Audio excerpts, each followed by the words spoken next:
Eddie. I'm a lady. And welcome to Idol Days, the show about idol anime. I'm Star. And I'm Sarah. And we're back with part 2 of Love Live Superstar. Live, love, live, superstar. Part 2. Love Live Superstar. Early love summer. Summer of Live, Laugh, wow, Love Life. Yup, it's an anime. It's an anime. It's an anime. So, quick summary from last season, right? I feel like we should have a quick wrap up. We met some of the girls. We were thrilled because there weren't actually that many girls to start with. Amazing. And that has changed. And that has changed. So, yes. At the very end of last season, they did not make it to Love Live. They got washed out in the prelims. And this season, the girls are trying to love and live. Yes, and so in order to love and live, it is now a new school year, which means that they have new students at their school. And so we get introduced to, over the course of the season, 4 new characters. So let's talk about them. And maybe, here's my thought, Star. We don't need to go beat by beat for this season of Love Live. No, we super don't. I took like 3 bullet points for each episode. This was maybe like the season that I have taken the least notes on so far. So maybe we'll briefly explain their character arcs while we introduce the arcs, while we introduce the new characters. I'm okay with that, yeah. Oh, also, just real quick, if you have not listened to our part 1 episode, you should go and do that. It was our previous episode where we watched season 1 of Love Live Superstar. If you haven't watched that yet, you should probably watch that first because we're likely not going to be repeating too much, or we'll be referencing stuff that we talked about in the previous episode. So go do that. Go do that. Get to know who the other girls are. For now, we'll talk about the new ones. So, first new one we have is Kinako. She is a country girl. Country girl. From afar. She cannot drive a car. West Virginia. West Virginia. But yeah, so Kinako, this is so dumb. Whenever I saw her in the show, I kept calling her Mushroom Girl because Kinoko is mushroom in Japanese, and her name is Kinako. She has no like mushrooms associated with her branding. That's my brain and where it went. She has brown hair and straight cut bangs and long pigtails and a weird short braid that wraps around the back of her head. Her hair is an obstacle course. Yep. I don't understand it. And she's a mushroom. And her personality is country girl. Country girl, but also just kind of doesn't stand out a whole lot. She's the boring one. Yeah. Which we need because there's a bunch of weirdos in this season. Yeah, the other 3, like, we'll call them freshmen, are a gaggle of strange weirdos. Yes. So we also, next up, we have a duo of characters. They're like besties, and they're just kind of always together. There's the red one and the blue one. They're just really close friends who are girls. Gals who are pals. Oh my god, they were roommates. So first up is May. May has like fire engine red hair in another very confusing hairstyle. She has like her hair up in a little side bun with a little curly Q that comes out of it, but it also kind of comes down behind. And her hair, if you look at it from behind, her hair is pulled from the center to the sides. So it would make more sense if she had 2 buns, one on each side. But no, she has hair that's perfectly parted down the middle, a bun on one side, and on the other side her hair just kind of disappears. Yep. Where did it go? What a mystery. We will never know. Sarah, where is her hair? Where did it go? We will never know. If you want to see probably the most confusing hairstyle I've ever seen, look up May Love Live, because what the fuck is happening here? And as we know, Love Live loves their weird asymmetrical ponytails. So good luck anybody who's trying to replicate that with their natural hair. Or cosplays. And honestly, Sarah, can I be real? I have never seen a cosplay of this character. Yeah. Like, I feel like the Love Live bubble has popped, because of like all the shit with the mobile game. And speaking of moment of silence for the mobile game. Moment of silence for the fucking mobile game, yeah. This last month it closed down. Unlike the girls in the original Love Live, they could not save their dying school with the power of Live, Laugh, Love Live. No, they could not save their app. And who the fuck knows what's going on? Because like So my thing is, I tend to notice iDOL cosplayers because I used to cosplay a lot of iDOL anime. I was in a dance group for a little bit, you know, and also now when, like, you know, we're trying to market the show, if we see iDOL cosplayers at conventions, we, like, you know, pass out business cards to them and talk about the show a little bit, promotion. We were at MomoCon, like, a couple weekends ago, and I saw, like, 2 iDOL cosplays the entire fucking weekend. Not even Love Live. I don't even know if I saw like more than 1 or 2 Love Lives the entire weekend. I saw Hazuki Ren at MomoCon. Shout out to you if you're listening. I talked to you for a while. You told me. So Sarah has a new favorite character. We're gonna get to it. Yeah, we're gonna get to it. It's amazing. Sarah, after this season, has claimed Hazuki Ren as her new favorite character. I love. Live, laugh, love life. We'll get to why. When we were at MomoCon, Sarah was pitching me. We can just talk about season 2, episode 7 for the entire hour of our podcast, and I would be okay with that. Honestly, legitimately was the high point of the season. But the point I'm circling back to the point is just like, I remember when you couldn't walk 2 feet without hitting a Love Live cosplayer, and it feels like now they're just kind of an endangered species. Yeah. And I feel like the app is part of that, but also Superstar is just like... Yeah, it's like, okay, this is so spoiling stuff for later. It's fine. But I want to talk about it now because I'm thinking about it now. Yeah. I feel like the failure of Love Live Superstar. It started really promising, like I said. Like, the first couple of episodes of the first season, I thought were really promising because it felt like they were kind of taking the Love Live formula and mixing it up a little bit. And then the longer the show went on, the more they kind of fell back into the old tropes. Yep. Afraid to take risks. And it's funny that real life imitates art because, like, there's a whole plot line later about how Sunny Passion, they lost Love Live because they felt like they were resting on their laurels too much. And that's kind of what it feels like happened here. Yeah. It's like Love Live as a franchise has gotten just so comfortable with what it is that it doesn't want to branch out and experiment and do anything else. Yep. And the shows suffer for it. This was honestly probably... I'm gonna say it. Maybe the worst season of Love Live. Honestly, I would not consider that a hot take. Okay. I like reading the Reddit threads from when people simulwatch seasons, and it seems like that's at least people who were watching this live. It was pretty standard feeling that Superstar season 2 was the weakest Love Live season. Yeah. It's just like, it's so frustrating because like the first season, or at least like the first half of the first season, seemed really interesting. Yeah, it is, and like. It's the hard part too is like, I think the things that frustrate Star and I the most is when there are plot points that are interesting and they come up and they have potential and then they flop and that happens. I'm gonna start biting people. I'm gonna go to the Love Live offices and I'm gonna start biting people.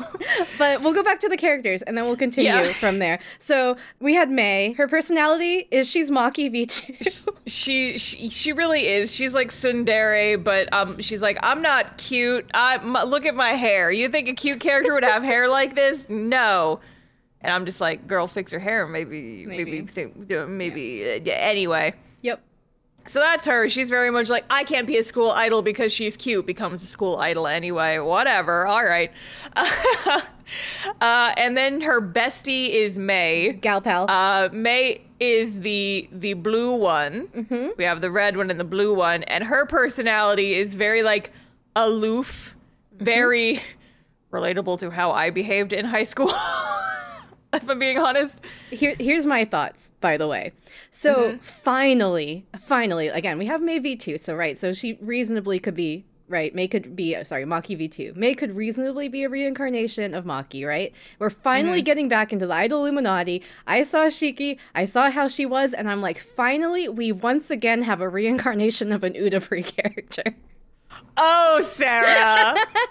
Because Shiki Sarah. is just like Udafree, the robot. The fucking robot boy. Yeah. Oh my God, you're right. They even have this. Isn't his hair blue too? His hair is blue too. Oh my God, amazing. When I got decommissioned by the Robot Council, Shiki came into existence. The soul transported itself into a young, aspiring female iDOL baby. And here is Shiki. Yeah. So she's basically like, she's very quiet. She does not talk much. She's just like the blue-haired introverted character, but also she's science. She's so science.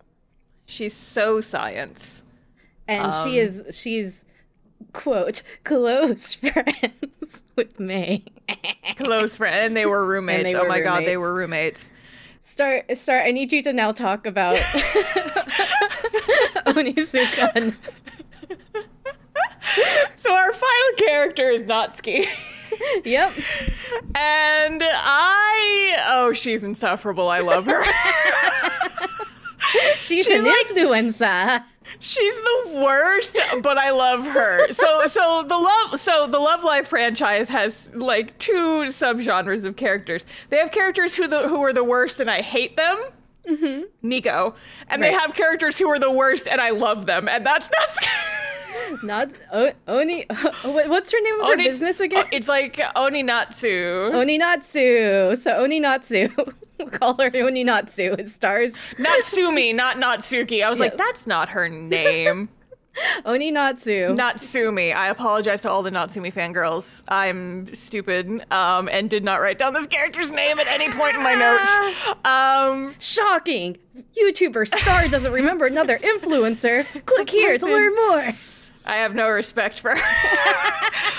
And it's purely because I am like, no, I refuse to identify with this character. No, never. You can't make me. But Star, do you not look at her and see a little reflection of yourself? No, I see a big reflection of myself. That's the problem. So Star, explain Oninatsu. So she's a business lady. And I'm remembering your shirt you wear, Star. So I'm my own boss. Listen, my mom got that for me for Christmas, and I think it's funny. Star, what does it say again? I have a shirt that in big spiraling font says, I love my boss, and then in smaller font underneath it says, I work for myself in parentheses. She would have this shirt. She would absolutely have this shirt. I got this for Christmas a few years ago, and it's like, I think it's very funny. But she would absolutely have this shirt also. Yes, and she would. that is... I have to contend with that fact. So Natsumi is she's got like blonde hair that's dyed pink at the ends, and it's it's in braids at the front, but it's not at the back. And she is constantly carrying around her phone on like a little gimbal like carrier thing, like a selfie stick. And she is like constantly recording because she originally joined the group because she's like, I'll be your producer and I'll be able to make so much money off of all the ad rev that I get from posting videos about the famous idol group Liella. Oh my God. And then like everybody else is like, hey, she's like making a shit ton of money off of us, which as a YouTuber, ad rev does not make you that much money unless these videos are like all going viral. And I'm stopping myself there. Once again, Love Live prides itself on being completely unrealistic in every aspect, but it's okay. It's wish fulfillment. I wish that ad revenue got me that much, but anyway, it's fine. It's like she runs her own business, and I'm unclear on what the business does. I guess she does like marketing, but her whole thing is that she sucks. Her whole thing is that she's bad at it. She doesn't have any followers. Nope. So she rides on the coattails of Liella, but it's funny. Like the show knows that she's doing it, and no, she's funny. It is funny. She's just she is so like wannabe influencer energy, and it's played for comedy, and it is very funny, to be fair. And there's definitely her plot arc kind of revolves around all of them figuring out that she's doing this and then being like, Well, that sucks. But then the first years end up becoming close with her and convince her to become iDOL too. And then they all become iDOL together. The end. Happy days. I think actually, like, I really liked how she ended up getting roped into the group. I thought it was very cute and fun. And, like, they actually, used that visual storytelling that I keep telling them to use. Because, we're skipping ahead. Yes. Because this whole episode is going to be completely weird and out of order because we are ADHD people. Let's go. But her arc is that originally she's like, she wants to join the group as the producer. She doesn't want to be an idol. She just wants to produce them and, like earn the money generated from making videos to advertise for them. And then she ends up joining the first years on like an excursion, like a training camp in Hokkaido over the summer. And because she's like, they go jogging. And in order to keep up with them, she also has to jog. And then she ends up getting pretty good at it. And she just starts falling in and doing the exercises with them while she's filming. And then everyone's like, well, I mean, you've been practicing with us the whole time. Do you just want to be in the idol group? And she's like, okay. She's like, a way to market myself? Sure. It was pretty cute, I'm not gonna lie. Yeah. I think I liked her reasoning for joining the idol. Out of all the first years, I think she's probably my favorite. Just because I also just really like the way she kind of naturally fell into the group. I thought it was cute and I liked it. Yeah. And then there's one other new character who does not join the group. Instead, she is their rival for this season. She is Wien. Marguerite. She's from Vienna. She has light purple flowy hair, like an AKB character would. And she's straight up a chunibyo. Like, she's actually from middle school. She really is. She has a whole complex about herself. She sings about dark songs about how she's the best. I hate her. It's her. She's a 13-year-old hater.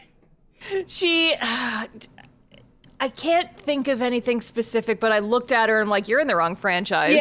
Yeah. You look like you should be from Prepara. Your hair is huge. Big, flowy, fluffy hair. Yep. But yeah, she's like the rival for this season, because we can't have rivals that are friendly. No. Sunny Passion gets fucking executed publicly, like halfway through this season, by this chick. And it's just like, well, we're never seeing them again, I guess. Nope. Sunny Passion comes in, does nothing, leaves after doing nothing. Yep. So those are our new girls. So we have Country Roads. Kinako. We have Mei, who is Maki V2 with weird hair. We have Shiki, who is reincarnation of Ai Udapri. And then we have Wien, who is a chunibyo. And Natsumi. And Natsumi, sorry. I can't believe you almost forgot about Best Girl. Also the Oninatsu art influencer. Oninatsu! She's so fucking weird. The whole time I'm like, I love how you love her start. The whole time I'm like, this girl's more insufferable than Nico. No, listen. I told you, she's insufferable. I can't even say that I like her. I just like watching her be insufferable. That's fair. She's entertaining. I don't know if I like her as a character, but she makes me giggle, and so that's why I like. There you go. Air quote like her. Like, I would not cosplay her. I would not buy merch of this character, but I think she's funny to watch. Hell yeah. There is power in a character that is insufferable, but who also makes me giggle. That is valid. So, see, this character, Oninatsu, she would be like Star complaining about people's poor financial decisions in an anime. Mm-hmm. She would do that. Mm-hmm. She is my kindred spirit. I would not want to be in the same room with her ever. She's like me if I did not constantly reject the influencer label. I'm like, I don't want to be an influencer. I just make shit. And she's like, I want attention, therefore I make shit. I'm like, I make shit. Don't pay that much attention to me. It's fine. She's the little devil on one of your shoulders. Yes. And she's just constantly screaming. Anyway, we've been talking for 20 minutes. We should get into the show. Sure. So basically, end of last season, lost Love Life. Boo. Mm-hmm. Womp, womp, Beginning womp. of this season, Sunny Passion announced to have won Love Life. And they're like, this year, they get interviewed and they're like, well, who would you say is your biggest rival for next year? And Sunny Passion is like, Liella. Mm-hmm. And that makes everyone go wild and start focusing all their attention on Liella. Yup. And the girls are feeling the pressure, so they start training hard, thinking about how they can do better, but then also start realizing, hey, it's a new school year. Maybe we'll get new members, and maybe we'll get to the Fated 9. Like all of the other quote-unquote legendary school idols that have been in previous anime seasons. So the new girls come to the school. Starts with Kineko. She gets lost easy. She ends up running into the Love Live group, our Liella group, and they're like, you want to join? And then she's like, I'm just lost, but I'll help you find new members, but eventually joins. Yeah. It takes a little bit for her to join because one of the things is because Liella is the favorite to win, air quotes, they have a lot of trouble recruiting new members, and that's like a big focus in the first half of the season.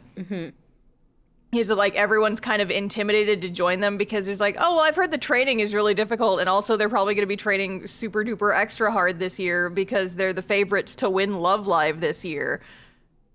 Because Sunny Passion said so, I guess. Name dropped. Yeah. I don't buy it, but sure. So instead of focusing on, right, like just normal idol activities, the girls focus on recruitment, thinking about putting on like a big concert to recruit more girls at the school when club recruitment opens. They do go to the Yoyogi Park Festival that they did last year. They're not participating because they're focusing on their school performance. They do participate right in the school. They don't do a performance later, but they participate in the school Idol Fest. And people think, oh, they're gonna win this year. But then we see this Margaret chick, the purple one. Yes. And she smokes them.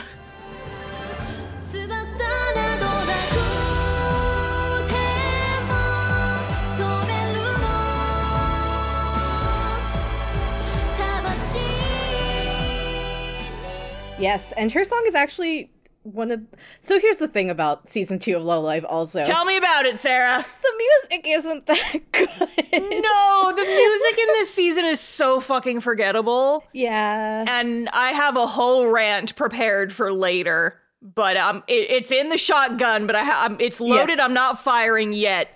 Though I will say that Lee and Margaret's, her songs are more interesting, probably because they're a different style. They tend to be more dark and ballady. Yeah. And there's a lot more dancing, less simple movements. And all the girls are like, oh shit, she's gonna crush all of us under her. And she does. 13-year-old heel. Yeah, because she participates in the school idol festival, and, you know, everyone thinks, oh, Liella's totally gonna win. Liella's totally gonna win. And then they get beaten by this random purple girl. Yep. And they get, okay. So the award they won last year was called the Special Newcomer Award. And then they apparently win the same award this year, but they avoid ever calling it the Newcomer Award. They just call it the Special Award. They're not newcomers anymore. No, they're just special. Just say that they won a consolation prize. Yeah. I remember what the award was called, Love Live Superstar Season 1. I remember what it was called because you made such a big fucking deal about it. You can't pull the wool over my eyes and be like, oh, well, it's not a newcomer award anymore. Yeah, they shouldn't have won that one because they're not newcomers. Nope. This is their second. How do they win a newcomer award 2 years in a row? I like to imagine that there are only 2 participants, them and Vienne, and then everyone, they're like, well, here's your other award, I guess. Like, this is, it so does not matter, but no. I noticed it and it pissed me off, and I'm like, God damn it. Yep. Anyway, so there's like this whole plot line about how the girls really want this year to see like actual results. Cause you know, like they didn't win Love Live. They didn't win in the school, in the like the little Idol Fest last year. And so they're like, we have to actually get results this year. And then they get to like their first, you know, little school idol thing and they lose that. And so now they're all fucking depressed and shit. So end of episode 3, We get a little concert scene with them. It's pretty cute. The most notable thing about this song is, one, it's the first song with one of the new members. Kinako is in it. So they have 6 right now. And also the appearance of several stage props that are just wacky inflatable tube man. The only thing I have written down for this concert is Wiggly Boys. Wiggly boys! No, Sarah, they're wiggly girls. Because wiggly Love girls, Live characters you're are right. not allowed to interact with men ever. God forbid they be Especially Wiggly not Boys. wacky inflatable tube men. God forbid. Keep those away from our flawless, perfect iDOL ruse. You're right, Star. But yeah, so once the little arc at the beginning of the first 3 episodes happens, we have episode 4. This is very much a Shiki and Mei ep. It's them going back. Shiki Mei really loves school idols. She fawns over them constantly, but does not want to join. She's being very, very soon about it. Yes, she feels like she's not good enough and she'll drag them down. And then ends up Shiki goes and joins to try and convince Mei to join, and they have a whole back and forth about their whole backstory and stuff, and then you find out that Shiki also wants to join, and so they join. They both join, but only after having a conversation at sunset in a lonely club room holding hands, saying that they'd only do it if the other person's there.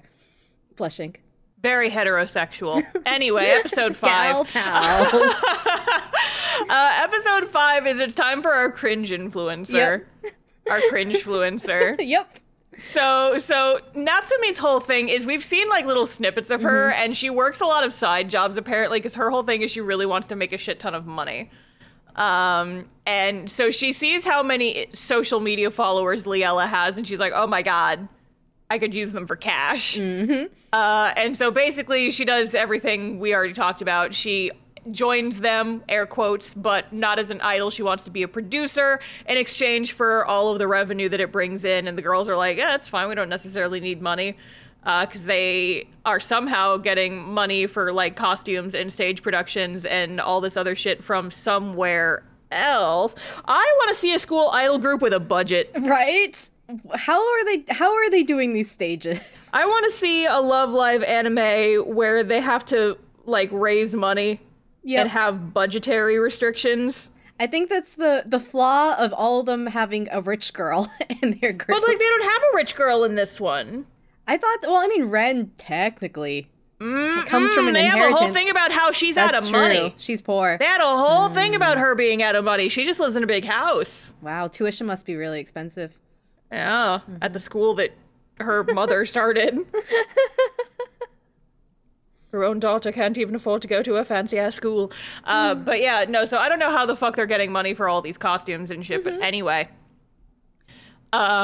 So she ends up making a lot of videos of like their behind-the-scenes practices and shit. Ends up making a bit of money. The other girls find out. They get mad that she was not upfront with them about how much she was making.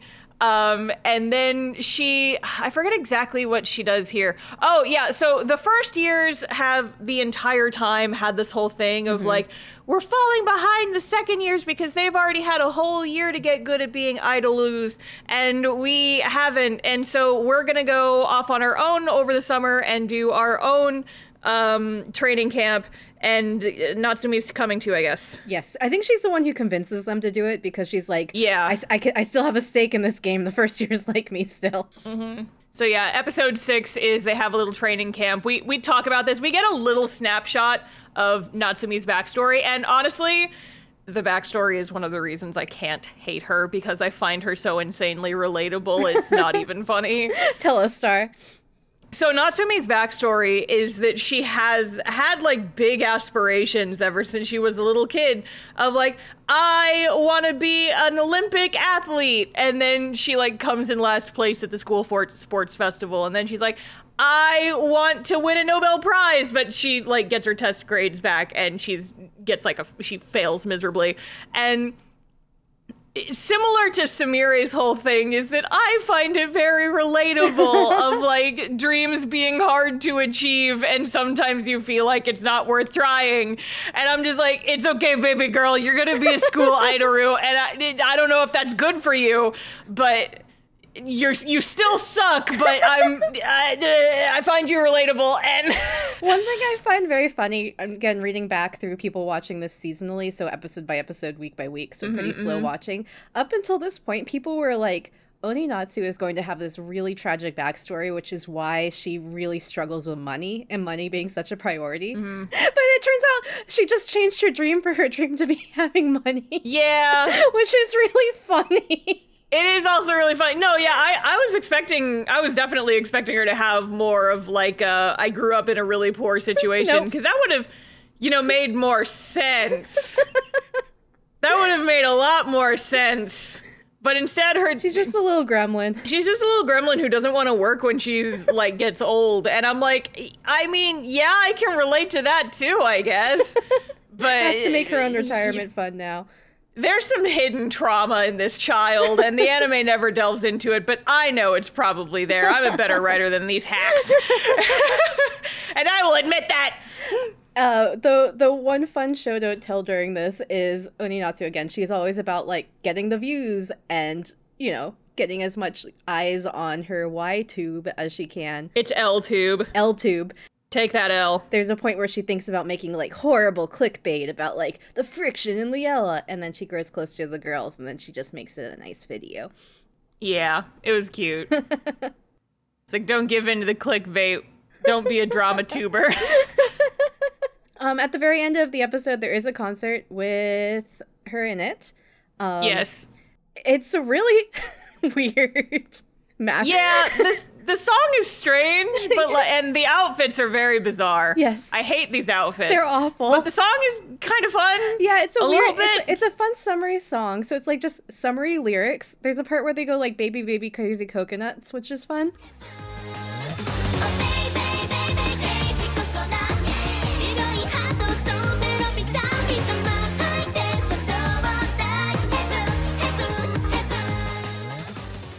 Yeah, it's like, if you've ever seen the Love Live Cyber themed outfits, this is like their cyber outfits, and they're so ugly. Yeah, they have a lot of the Miku gray in it. Like, they're trying to go for the Miku gray, how Miku has that gray on the top, but they all have it with weird color combinations. Yeah, and it's like, okay, so I feel like these outfits were originally designed to show the midriff, but then they were like, we can't have these girls show their tummies. Put them in spandex onesies underneath the idol costumes. You sound right, Star. But yeah, no, like, they have, the little, they have the little shorts, and then they have the tops, and it looks like they should show the midriff. Mm-hmm. But instead, they're all wearing, like, these single color, like, midsection spandex. And they have, like, Joanne Fabric's wiggly bias tape running up and down them for some visual interest. And they're just...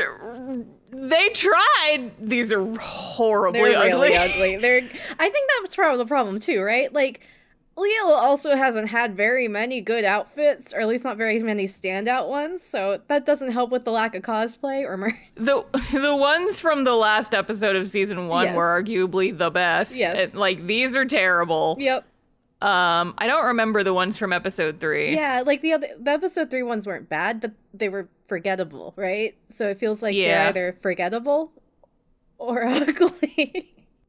Anyways... now we're past that. Now we are in, everyone, buckle in, come with me to the gamer zone. Yeah, so, okay, a little bit of a peek behind the curtain here is that Sarah and I went to go visit my beloved Sarah a couple weekends ago for MomoCon. Momoken. Momoken, yeah.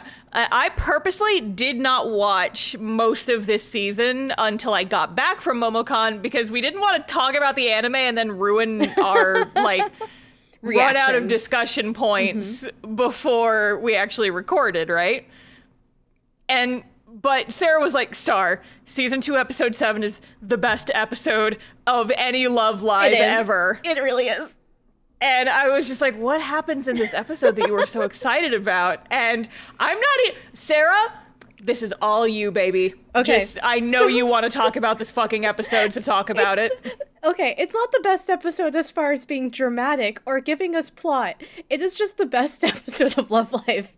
Because it is funny. So it starts with a 1-minute hard, cold, open point of view of Beat Saber. It's like a cross between Beat Saber and Fruit Ninja. It's Fruit Saber. And it's just, you hear anime girl going, ha, ha, ha, ha, while Beat Sabering, fighting Fruit to a Sunny Passion song, which is probably the only time we hear a full Sunny Passion song in the entire anime, I think. Yeah, in the entire anime. Turns out Gamer Girl is Hazuki Ren, and remember last season where she clicked on that ad, just like Star, to go to the Forbidden Realm?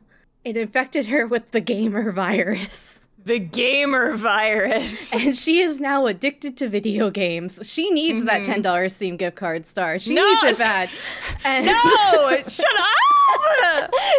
So Hazuki Ren went from being like I'm a rich girl, was raised like formal Japanese, very demure. I don't know what clickbait is, and now she's like pro gamer. LOL poggers.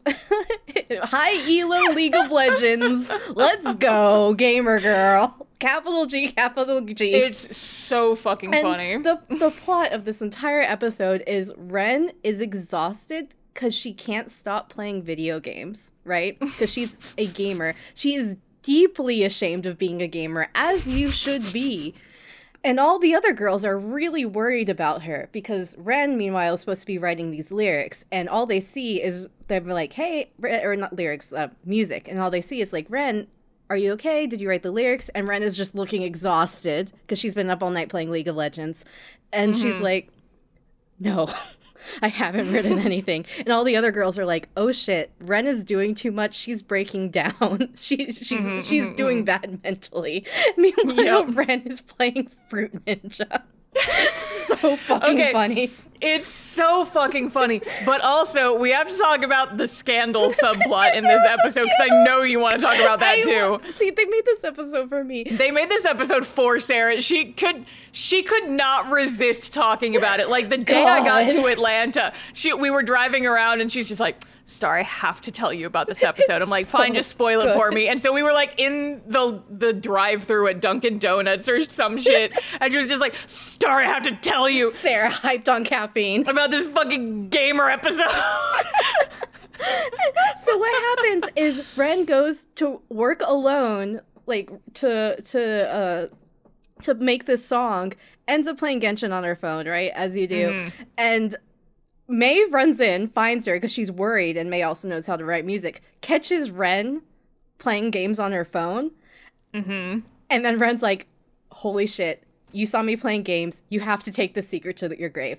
From then on, the two of them go off and have short little discussions and try to shoo the other girls away and be like, we're going to meet here at the secret place so I can talk to Ren about lyrics and her secret dark gamer hobby. Because again, Ren has at this point every console known to man. Meanwhile, all the other girls notice the two of them sneaking off and whispering to each other and looking astonished when people walk in on them. And they're like, are they dating? They're in love. They're having secret rendezvous. But they say, it's not me say. I know Sarah always says oh yeah, they joked about them dating. No, they straight up say, are they going out? Are they in love? No, this is actually legitimately the plot point. The plot. And it all comes loose when Shiki, May's gal pal, roommate, best friend who is a female, is love triangle. It is. She gets jealous. She does straight up get jealous. She gets blushy and she's like, May, are you dating Ren? In front of everyone. Oh my god. It's peak. They made this episode for Sarah. They made it for me. And then Ren comes out and it confesses and is like, no, I'm not dating May. May and I are not dating. I have a dark and terrible secret. Also, there's a whole plot point about Kanan saying, like, I'm going to help Ren out by becoming vice president, blah, blah, blah. Kanan's important, whatever. And also, I feel guilty about this. Ren feels guilty about making all the other girls do work for her. And she's like, I will reveal my deep, dark, terrible secret to all of you. I'm a gamer! She's a gamer! And so then they all go back to Ren's house. They play video games all night. Moral of the story, video games are more fun when you're playing them with your friends. And after that, Ren is no longer feeling addicted to games because now it's not a super dark secret thing and something she can play in the open and enjoy with her pals. And then also at the end, Shiki gets carried on May's back and says that you are leading me on and blushes. Yeah. Episode 7 of Love Life, peak. Top tier. That is the only episode we're going to go in depth on, by the way. Yeah, would you like to hear my bullet points for this episode? Yes, There's two please. of them. Yes, please. So my 2 bullet points for episode 7 are 1, in all caps, Ren Gamer Ep. And then the second bullet point is Love Live gets announced. Group has to write a song, but Ren is distracted by gamer mode. Oh, right. I completely skipped over the Love Live part. I was just so deep in the gamer part. Okay, Sarah, that's the thing, though. It is. That's the whole fucking thing, is that this show does not care about Love Live anymore. The whole thing that the show is supposed to be about, they don't care about fucking Love Live anymore. Yep. And I will back this up with further statements once we get deeper into the season, but Yep, Love Live doesn't matter. Gaming matters. Gaming matters? This is their episode where they're trying to convince people to play their mobile app. The one that does not exist! The one that is out of service as of like a couple days after we recorded this. Yeah, was out of service. Or a couple days before. Was out of service just a month after it released in English. Yes. Yeah, they announced the English release date as well as the English end of service date in the same tweet. Yep, same announcement. God, shit's fucking wild. Anyway, episode 8. I have 1 bullet point for this episode because it's kind of the same shit the entire time. It's they have to find a venue for regionals. That's the whole episode. They do find it. They do their song dance and they get into regionals. Yep. That's it. I want to talk about the song though. Yeah. This is probably the song that stands out the most, I think. The festival song. Yeah, a little festival. It's very like Matsuri, like festival. There's like the drums and it's very like high energy.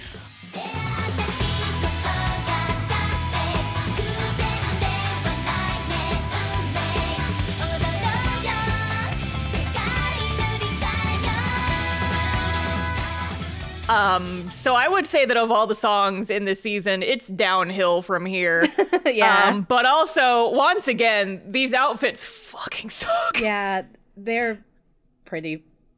The one thing I will say, though, the set is very pretty. So they're in a real park in Tokyo that is known for ginkgo trees. And all the ginkgos are yellow. And there's pretty leaves flowing everywhere. So they have the background going for them.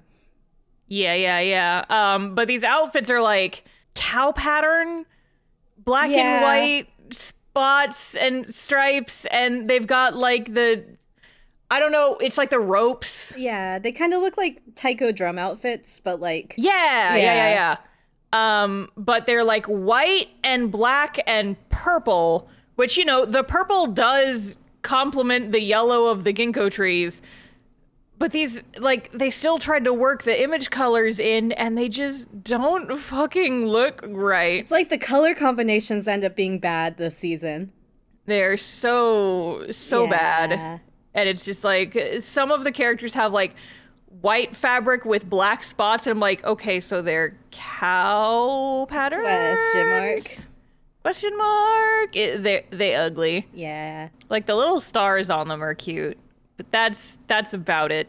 Yep. But again, their background's pretty. Their dance is kind of cute because they definitely do like a festival dance. Makes sense with the theming. Yeah, but it's all downhill from here, gamers. Yep. Outfit is bad. Song is fine, and we will continue. Now, to be fair, I do like some of the outfits later, but the music does not improve from here. Yeah, and it's especially rough. I remember seeing, again, checking comments online. I think this one was a Crunchyroll comment, but just seeing it, the music that happens in Love Live Love Live Superstar Season 2, if you come out of it right after Nijigasaki Season 2, which aired right before, it's like, Nichikaku music is so much better. What happened?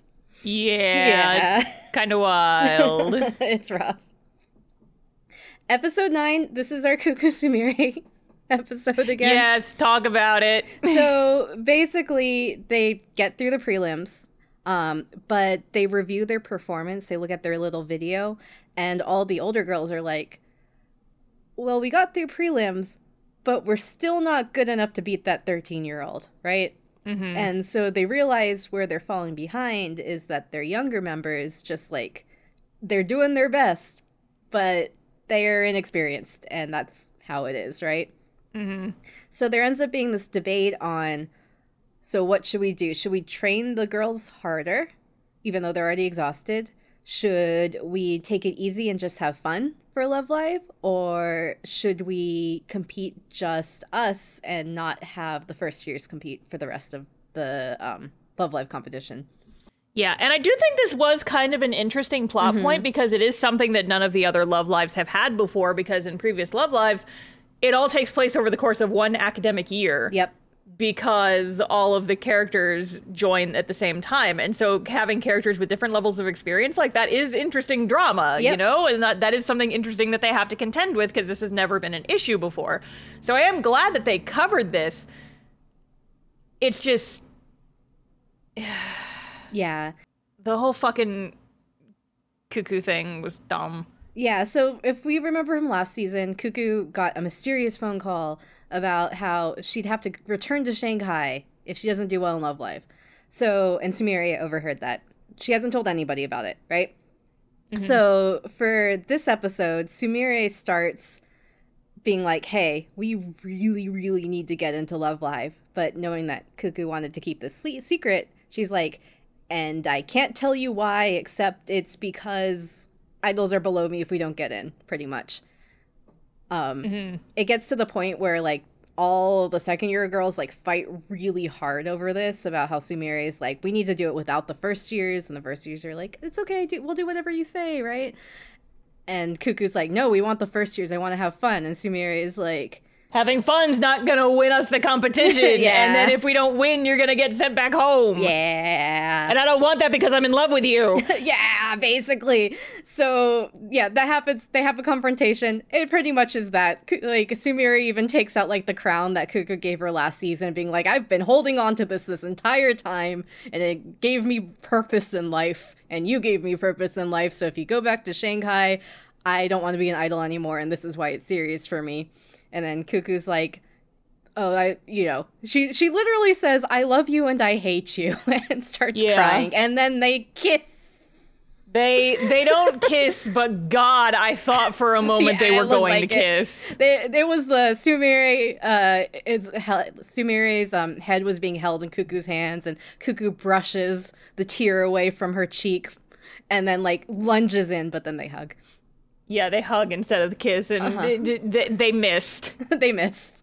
You missed! She was right in front of you! Which is funny, because, like, really, this whole season, like, it kind of sucked. Cuckoo was shitty to Sumire. Like she was antagonistic to her in the first season. This season, she was just, like, mean. Like, straight up mean.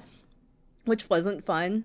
So this is finally them having the resolution and proof to us that we viewers were fooled, because the whole time they were secretly dating and they were just acting this way, so none of us knew. Yeah, all right. Whatever you say, Sarah. Go back to your Reddit threads. Yeah. But in the end, they all decide that all of them will compete, because that's what Cuckoo wants, I guess, and also what everyone else wants. Which means it wasn't really resolved. No, not really. The Cuckoo going back to Shanghai never comes back up again. At least not it is now. Never brought up again. Yep. Never again. Nope. Episode 10. If you can hear the weariness in Star's voice. I'm just so fucking tired. Yeah. These last 3 episodes are horrible. Yeah. So, episode 10, it's time for the Tokyo regional prelims. The girls do their Love Live training camp. Mm-hmm. And Hokkaido in the winter this time. Which is where Kinoko is from. They have like a virtual press conference with all the girls kind of like talking about their goals, and Vienne Marguerite or whatever comes on, and she's like, everybody here sucks and I'm going to show you what a real song is. And of course this agitates our main girls. Yep. And they spend this episode working together to create the song for the Tokyo tournament, which is their like real song. Afterwards, this was earlier and I forgot to comment on it. There's more evidence scattered throughout the season that the Love Live girls can just fucking teleport. Yep, they can. They can just fucking teleport. We don't have to go into it right now because it's going to completely derail everything, but it's just like...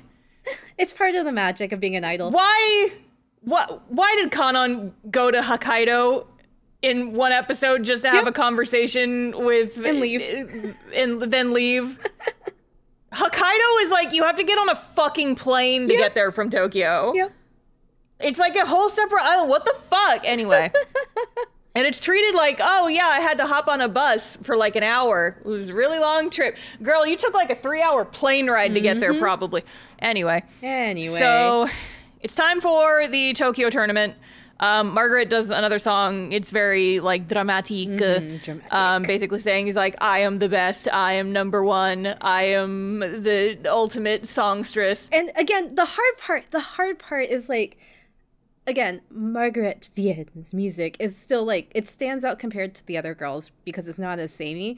But like when you compare like her I Am the Best song to like Lanju's I Am the Best song from Nijigasaki, it's like, I'd rather listen to Lanju. Yeah, honestly. Hers is very, like, orchestral.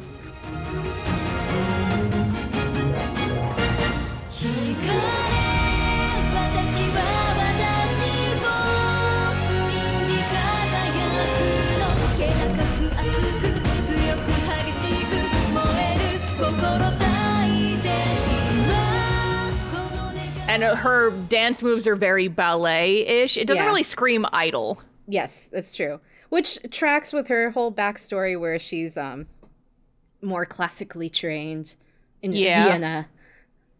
Like, it does work, but it feels like odd for the show, considering it's an idol festival.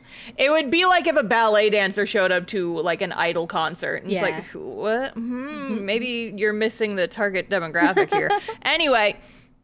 So then Liella goes on and does their fucking song and dance. These are my favorite outfits in the season. They're pretty cute. They're like kind of military-y inspired, blue and white. Yeah, they're all like dark blue with like the like kind of the buttons on the chest.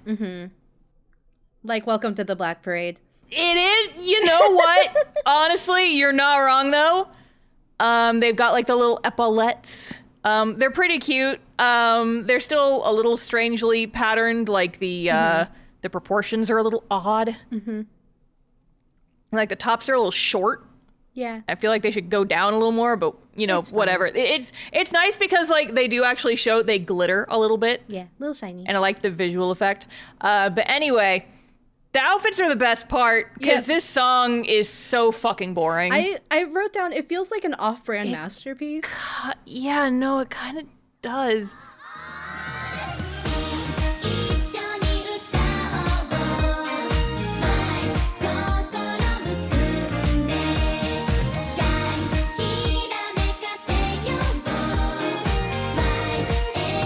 Like Idol Masterpiece is like masterpiece, and it's like we have masterpiece at home, and it's this. We have masterpiece at home, yeah. I literally went back and watched this song and dance number twice because here's the thing: a lot of Love Live songs have like more complex choreography. They don't, and you know this is your song for the fucking hyper competitive Tokyo tournament. This was like a whole thing that you have to bring your best. You have to bring like the best shit you have if you want to win. The choreography is so fucking basic. Where is the forbidden technique? Where's the forbidden technique? Like, okay, I'm just going to read from my notes. I went back to watch it twice to make sure I wasn't missing anything. The outfits are cute, but don't match the stage, and the choreo is so basic. They want to win so bad, but most of their choreo is arm movements and idol step. Basic shit you can learn in one practice. I'm not even joking. If you sat me down in front of a mirrored choreography of this, I could learn this in probably like 3 tries. Yeah. There's barely even any formations work. Nope. They're all mostly standing in the same place the entire time. This is like the song you do. This is your break song in a long set list that you play. It's like, it's got the easier choreography, so you can you play this song in your set list between the hyper cardio songs that involve a lot of jumping. This is your relaxing, catch your breath song. And this is the fucking song they brought for the Tokyo tournament that they got kicked out of last year. This is the step where they lost last year. And they're bringing this basic shit? Yep. What the fuck, Leo? And they win! They would never be able to stand up to the crabs at University of Texas, Tokyo. They wouldn't! And it's bullshit! I'm so mad. These last 3 episodes, I was just I was yelling at my fucking iPad when I was laying in bed and watching this. I'm like, this is such bullshit. Are you serious? No wonder no one likes this season. Yeah. So they do win. They don't deserve it. They don't. They do not deserve this win, and fight me. Change my mind. They don't fucking deserve this win. This was a boring choreography with boring outfits. They're cute, but it's just because they don't have a bajillion weird colors and weird midsection. It's like these outfits are plain, but at least they're plain because the they other didn't ones try are ugly. Fucking weird shit. Yep. And they don't match the stage at all. Nope. The stage does not match them at all. Nope. These outfits do not match the tone of the song at all. Nope. And the song's fucking boring. Yep. It's fucking boring, and it's just, the choreography is basic as shit. They should not have won Love Live. I am not sorry for that opinion. Fight me in the Discord. Oh, I did also forget to mention, so Sunny Passion, there was also a whole thing when they lost 5 episodes ago about, again, we talked about the resting on their laurels. Sunny Passion also was supposedly the best idols ever, but at this point I'm like, they never showed us their song and dance. They didn't. They never showed us a full Sunny Passion song. I remember commenting in the previous episode that they showed us that one little ending choreography 4 or 5 times where one of them does a kick flip over the other one, and that's literally all we ever see. We see that same fucking dance move from the same angle 3 or 4 times, and that's all we see of them. And then they lose their competition, and they talk about it's well, we were trying to win Love Live 2 years in a row, but this is our last year of high school, so we're not going to be able to do that. We rested on our laurels too much, and this show is now resting on its own laurels and bringing the most basic shit to Love Live, and they win because they're the main characters. That's the only reason that they won. Yep. And it's such bullshit. Yep. I comment later in my notes in the last episode, because spoiler alert, they do win Love Live. They do not deserve it. We can go ahead and talk about the winning Love Live, because that does happen. It's not the main plot for the last episode. It's not the main plot of the last thing. How did they make a season of Love Live where you get to the last episode and I don't give a shit about Love Live? Nope. No care the about Love competition Live. that the entire show is about. We get to the last episode and it's this show does not even fucking care about its own premise. Nope. Because they had to cover it up with all this bullshit drama instead. Yep. But what the fuck? We'll get to the bullshit drama. Let's talk about the final Love Live song, so the last song they do. It's also boring.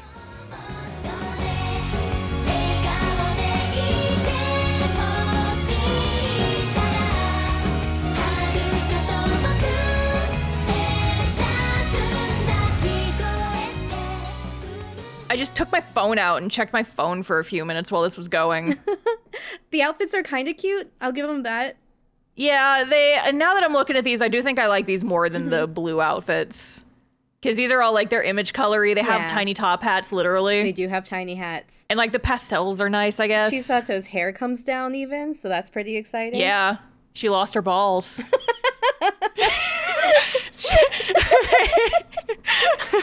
They took her to the vet and had her fixed right before Love Live. Isn't that just the way? Ain't that just the way? Ain't that just the way? Oh no, baby girl. Chisato's balls, no. Oh, F. F in the chat for Chisato's ball. Chisato's balls are gone just like the mobile app. Wah, wah. Just like my giving a shit about the season. Wah, wah. Wah, wah, wah. So yeah, they do win Love Life. The song is boring. Like, again, it's not a bad song. It's not like anything horrible to the ears, but it is something that would not be a finale song in any stretch. No. Yeah. No, absolutely not. This would be... So, okay. Sarah, I'm doing a little flashback. Do you remember in Love Live Sunshine where when they first got their group of 6 together and then they went to that one competition and they performed that kind of pretty boring song? Yeah. And then they came in last fucking place because the song was really boring and it sucked? Yeah. Yeah. This feels like... This song reminds me of that. This song and the song before it, like their last 2 songs, both remind me of that and how wildly differently they played out in the story. In Love Live Sunshine, that shit, they lost. They got 0 votes because their song was boring and the choreography was basic and it was like not an interesting performance to watch. And they came in fucking last place. No one voted for them. And then Liella can come on stage, do the exact same goddamn thing, have a boring song with boring choreography and basic, pretty simple outfits, nothing terribly interesting about them, and they fucking win the whole show. And right, it's a problem with any show, right? Where, like, as you get to further seasons, you want the girls to keep getting better and better, and then when they don't, it's like, well, Well, I would like to see that go up against a fucking forbidden technique. Yeah. We'll see how that just goes. like this whole anime is just resting on its laurels because it's a Love Live. So of course it's going to be successful. And it feels like just the fans too weren't having it, considering this is like, it seems like no one cares about Superstar, like from the fandom perspective. It makes me think about how, so I've been, you know how I like reality television? Yes. So I've been watching old seasons of Survivor, and one time I was like, let me watch a new season of Survivor to see what it's like. And it's like a completely different show, where the old ones, like, these people were like actively starving, right? Fighting for their lives, killing wild animals. And then the new ones, it's like they're having a pizza party. And you're like, that's kind of how I feel about season 3. Our new Love Live season. Yep. I think that the girls should be killing boars in the forest, is what I'm saying. So that's... I want to see them... you want to see them struggle too! We do! You were giving me shit about this! I know, usually I'm not as much of a, like, wanting to see pain and suffering, but God, unless they're gonna do episodes of Ren Hazuki gaming every single episode, I don't care. You gave me so much shit for talking about how I want to see the characters struggle. And now you're talking about it's like, Survivor wasn't good when they stopped killing animals. Look. I'm looking, and I'm waiting for your response. Kill. We were hanging out in the Discord voice call last night. I was playing Baldur's Gate 3 and Sarah was trying to convince me to kill everyone. Have you done a Dark Urge playthrough yet, Sarah? Because it's basically just playing as yourself. No, I did. Oh, you did? Yes, I killed them all. The women and the younglings, too. Sarah, she's killed younglings. Okay, but though I know this is so off topic. Don't cut this out. I need people to hear us talking about Baldur's Gate 3 randomly in the middle of this idle anime. What was your character like for your Dark Urge run? I need to know this. Who was going around and killing everyone? Oh God, I don't remember his name. I don't even have Baldur's Gate 3 installed anymore. But it was a little goth gnome man. I feel like I gave him like a chuny name. I forgot what it was. It was like Shadow of Darkness or something like that. And it'd be Darkness Dementia Raven Way. I gave him the deepest voice you possibly could. And anytime there was a Dark Urge suggestion, I took it and I killed everyone. Oh, so you behanded Gale? I murdered most people. I think the only people who did not leave my team were Astarion and I think Shadowheart stays. Everyone else hated me. What about Drow Paladin Lady? She joined. I had a feeling. We had an intimate moment. Oh, did you? All right. Well, anyway, back to our anime Back podcast. to the anime. This was me pulling a Hazuki Ren moment. Epic gamer reference, guys. Sarah, pro gamer, playing Baldur's Gate 3 and killing everyone. Anyways, back to Love Live. So we already told you about Love Live. They won the Love Live. So, but we told you it wasn't the main plot of the end of the season. So, Star, do you want to talk about the end of Love Live Superstar Season 2? Honestly, no. Because it's so fucking stupid. It is. It's so fucking stupid. Mm-hmm. Okay, so here, I'm just going to read straight from my notes and then we can circle back and talk about it. Mm-hmm. So, episode 11. The results get announced for the Tokyo tournament, and our girls win first place, and Margaret comes in second. She's pissed, and she's like, I will not accept these election results. And then she fucking storms off. And then the girls stalk her social media and find out that she is from Vienna, and she got rejected from this big fancy music school that like all her sisters went to. And apparently if she won Love Live, they may have let her into the big music school as a transfer, but she lost, so that option is now off the table. And then this big music school in Vienna reaches out to Kanon and invites her to attend the big music school. Big fuck you to Marguerite Vienne. Yeah, well, it's like Margaret, she can go to the school if she brings Kanon with her and then trains under Kanon. And Kanon at first is like, nah, I'm not going to do that because this is manufactured drama that they're trying to bring in at the 11th hour for no reason. But then Chisato's like, no, I think you should go and chase your dreams. And then all the other girls are like, yeah, you should go and chase your dreams. And Kanon's like, okay, I guess I'm going to go and chase their dreams. We see Love Live. They win. Literally, it does not matter. Yes. It does not fucking matter. And I will say at the very least, all the girls don't pull a fucking Honoka of don't go or I'll be sad, stay here. Yeah, you know, at the very least, they don't do that. Yes. But then the last fucking scene, the last scene of the show is that Kanon is walking out of the school and she is going to walk home so she can pack for her trip to Vienna. And Marguerite shows up wearing the school uniform of their academy and she says, didn't you get a letter where the study abroad is canceled? We're not going. And it's like, well then what the fuck? What was the point? All of that for? What was the point of any of this plot? What was the point of any of this bullshit? Yep. Why even bother with this whole side plot that is taking away from the feeling of Love Live being important if it's all just gonna not matter? Like, they literally don't give a shit about Love Live finals.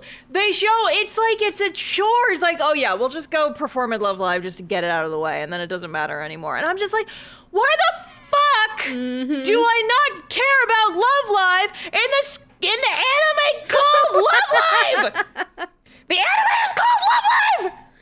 Why don't they care? Yeah. When will you learn that your actions have consequences? Star, I need you to come up with some YouTube clickbait for this season of Love Live if you were Oninatsu and you had to make a video on it. The worst season of Love Live, the most bullshit drama ever. I hated it. I love it. I'm getting a migraine thinking about it. It's just, it's so fucking stupid. Yeah. It's like so they bad. couldn't think of what else to do with the end of this anime because the school's not in danger of shutting down. And that was the whole thing with original Love Live and Sunshine. And I don't remember the weird Nijigasaki one. I don't remember what happened there. But it's like their school's not in danger of shutting down, and it's like the writers don't know what to do with these characters now. Nope. So they come up with some bullshit drama at the last possible second, and then they spend 2 whole episodes getting you invested in this fucking drama that makes no logical sense, by the way, and we can circle that back to that. They didn't need to, because again, they kind of dropped the whole cuckoo plot. Like, if they wanted to make it really serious about them winning Love Life, they could have kept up with that. They didn't. We already had drama. We already had the drama with Cuckoo to potentially going back. Or like her parents could have pulled a hard ass maneuver and been like, hey, no, we do really need you to come back because we can't justify you being over there anymore unless you like actually legitimately win. And then we have, some fucking stakes. A reason. A reason that is already pre-established and doesn't get brought up 2 episodes before the show ends. Nope. And then gets thrown out in the last 30 seconds of the anime. Yeah, it's bullshit. I'm so mad. It's really bad. It's a really bad ending to an anime, y'all. It's so fucking bad. I mean, it's not an ending to the anime because they're getting a season 3 apparently. They are doing a season 3. I don't know if I want to watch it. Which, here's the weird thing about season 3. Like, and this was speculated, and I have a feeling I know what they're going to end up doing, which is, for this season, they did Love Live, and apparently Love Live was not a big deal to them, right? It was so much not a big deal. This Vienna thing was a bigger deal. So how are they going to make us care about Love Live in the 3rd season of Love Live Superstar? I have a suspicion because there's like the whole Vienne joining and Conan staying at the school that it's going to end up being like an international Love Live competition. That's my guess. Oh, it could. It probably will be that, but... Yeah, I mean, the other option is they did lay the groundwork with Sunny Passion. Sunny Passion saying no group has ever won Love Live twice in a row. That's true.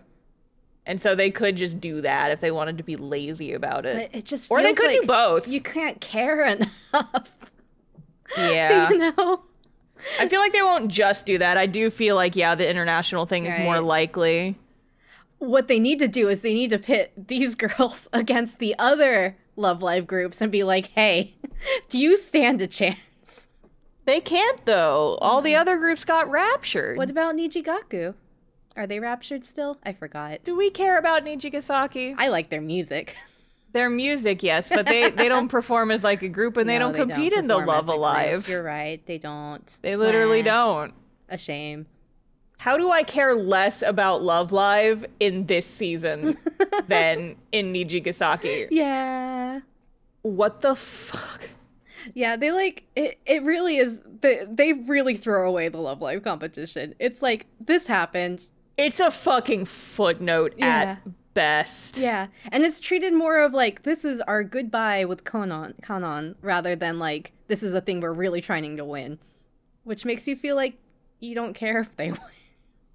I did not care if they won because they didn't care if they won. Yeah. Because it didn't matter. No. And I hated it. Yeah. Everything about it. I was rooting for you, Superstar. I was rooting for you. We were all rooting for you. How dare you? But hey, at least you got a little hater out of it, and I got some top tier shipping moments. And top tier gamer moments. I don't. Sarah, I feel like I have a reputation on this podcast for being the person who hates things. And I don't want to be a hater. I want to like things. But they just keep giving me things that are bad. This is what you do. You only remember episode 7, where Ren Hazuki becomes Diamond tier, Elo 5, top tier gamer. We only care about the gamer episode. Sarah and I were joking that this entire podcast episode should just be us talking about. It is. Also, the title of the episode is You Are Ren Hazuki, which is such a good title. It's so fucking funny. It's so good. Everything after that is just going downhill into the shit bin. Honestly, I don't care about anything. Yeah, it's the only... Listen, if you want to watch season 2 of Love Live Superstar, if you consider just watching... Episode 7, because that's the only one you really need to care about. It's so fun. It's so much fun. I wish I was having fun. You just have to go back in the gamer zone, Star. You just have to go back to Fruit Saber. I mean, listen, I'm probably going to boot Baldur's Gate back up after this, so I mean... So, Star, here's a question for you. After all of that, who is your best girl in Superstar? I think it's probably still Sumire, but like, she didn't get a lot of screen time in the second season aside from her whole shit with Cuckoo in that one episode. Like, she barely got much of anything. She really, like, I think of all the original girls, she got, like, put on the back burner the most. Well, her and Chisato, because Chisato also does nothing either. Yeah, it's like Ren becomes gamer, Cuckoo does a Is couple a hater. things. She's kind of a hater. She's a hater. Yeah. Kanon obviously has her whole thing, but like Chisato and Sumire kind of get pushed to the back burner and do not do much of consequence at all for this entire season. Yep. I still think I like Sumire though. Yeah. She's fun. I think she's probably my favorite. Yeah. Hell yeah. We stan. Yeah, because like I said, I like watching Natsumi be a little freak, but I don't know if she's my favorite character because of that. I just find her amusing. Yes. You're like, dance for me, little one. It's like, she's like my personal court jester, is what she is. It's like, yes, go be cringe while I watch and be amused by your shenaniganery. But like, I wouldn't say that I enjoy her as a character. I just like to see the shit that she does. And I think it's clear to all of you who my new favorite is. Yeah. Yeah. Top tier Ren gamer. Hazuki, Yeah. pro gamer. Pro gamer. We stan. Yep. So from our Discord discussion, that was largely the bulk of what came up, which was, what do you think is going to happen with this season 3? My guess is probably an international competition, but it's really hard because it's just hard to get excited after that ending, right? No, that was such a downer of a fucking ending. It's like, why do you think I should care? It's like, you made it so clear that I should not care about Love Live anymore. Mm-hmm. Why do you want me to try? Why are you going to try and get me to care again?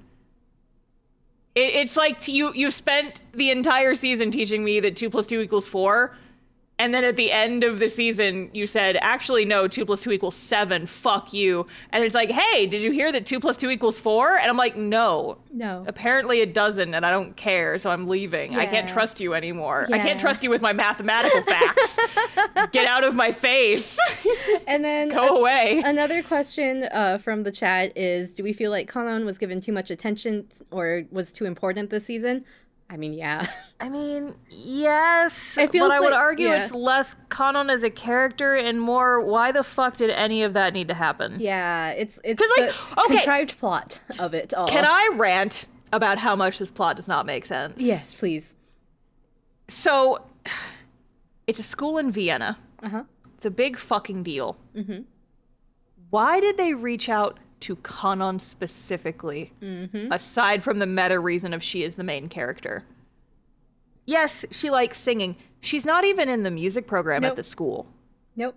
Her group has not won Love Live. Also, any solos she has are, at least in the plot of the anime, we understand there's a game, but from the plot of the anime, she doesn't really have a solo ever. And it's just like, why, aside from the meta-narrative of she is the main character, there is no reason why she should have been soloed out for this thing, which makes the drama feel all the more contrived. Yep. It's like, if she had ended up transferring into the music school, and maybe that was like, because, like, Chisato drops out of the music program in season 1. I would have loved to see, like, if Kanon was serious enough about her singing that she reapplies for the music program now that she doesn't have her limitation about singing in front of people is gone, and she applies and she gets in the music thing because that's her whole thing, and she wants to follow her dream. She wants to be a singer, and that was like a thing leading up this entire season. She wants to be a singer so fucking bad that she ends up reapplying, transferring into the music program. And then she's like, okay, I'm really serious about this. I really want to be a professional singer. Then it would have made sense. But we don't give a shit about Kanon wanting to be a singer until the Vienna school reaches out to her. Yep. And I am just so... There are barbed wire in my heart, and it is filled with rage from hell. How poetic. And Love Live, if you're not fucking careful, I'm gonna make a video essay about you, I swear to God. Star's gonna become Oninatsu. Star, if you do it, you have to put her on the thumbnail. No, I do, though. It's the thing. But, okay, so peek behind the curtain is that I have... my YouTuber friends are video essayists, and they're bad influences on me.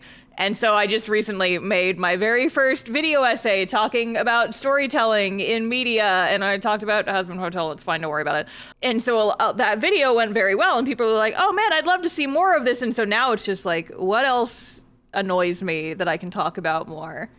And Love Live has been on my shit list for so long. It's like, ooh, I'm gonna fucking go off on some shit if I am given the opportunity. Yeah. Oh, I'm so snalty. Yeah. It's hard because, again, it had a lot of potential, right? Like, season 1 wasn't perfect. But I liked it. Yeah. I thought like the first half of season 1 was like I said, I really wanted to watch this show because I thought it was gonna be good. And I don't like hating things. I don't like being a hater. I want shows to be good. And every time I am disappointed. Are my tastes so unreachable? I don't think so. I like things. I don't think it's impossible for me to like a show. You just have to not do whatever the fuck this was. Yeah. All you have to do is just make a bunch of episodes. We just need to see Hazuki Ren draw every single UR in whatever Love Live they come out with again.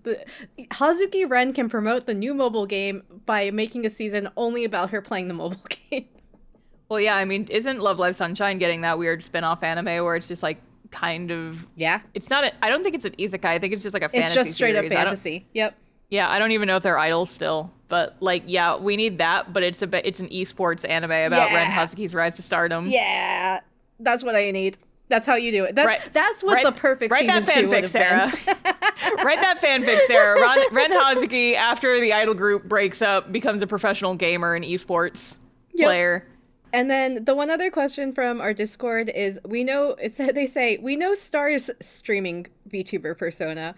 What would Sarah's be, virtual or in the meat space? I think that... Didn't you almost make yourself a VTuber where you were just going to play fishing games? I just never streamed with it. It's like a little bunny girl.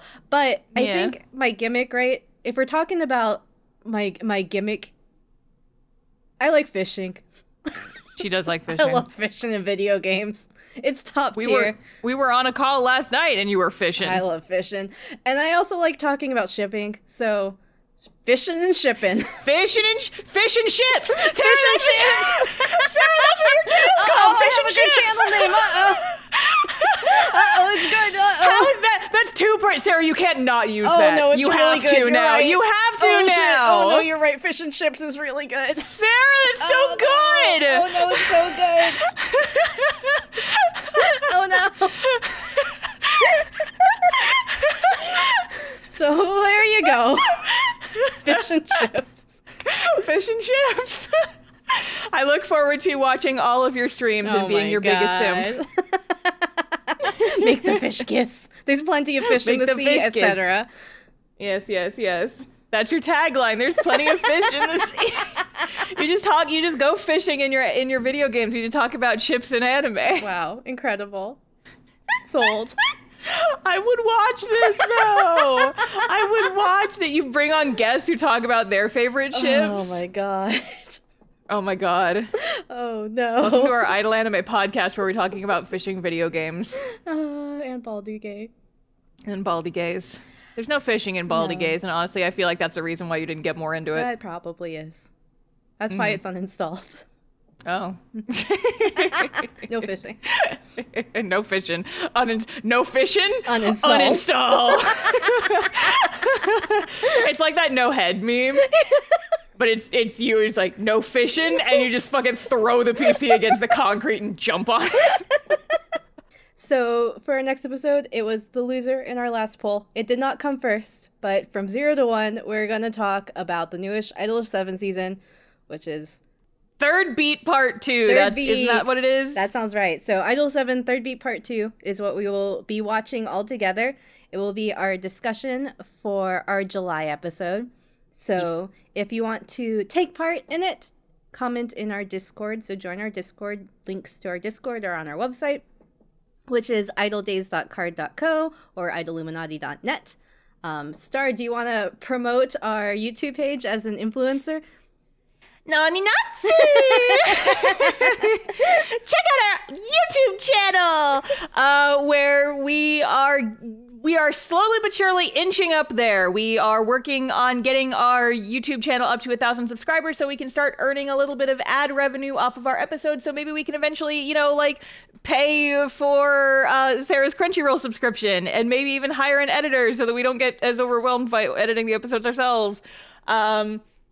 But yeah, we would super duper appreciate if you could subscribe to our YouTube channel, youtube.com/@IDOLDaysPod. We are also on other social media under Idol Days Pod. We don't post there a whole lot because Instagram is Instagram and Twitter is Twitter. But, you know, we're on there. We exist.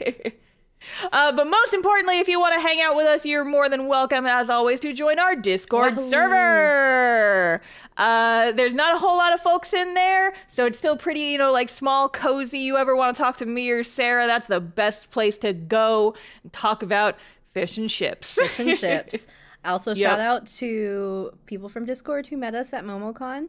So, speaking of the Blade, we met you. It was very fun. It was nice to talk to some people in person. Yeah. But yes, so all the links for all those things will be down in the description, depending on where you are listening to this episode. And we will see you guys at the start of July. Wahoo! Time for boys. It's boy time. Boy time. Boy time. But yes, this has been Idol Days. We've been Lady. See you next live. Bye.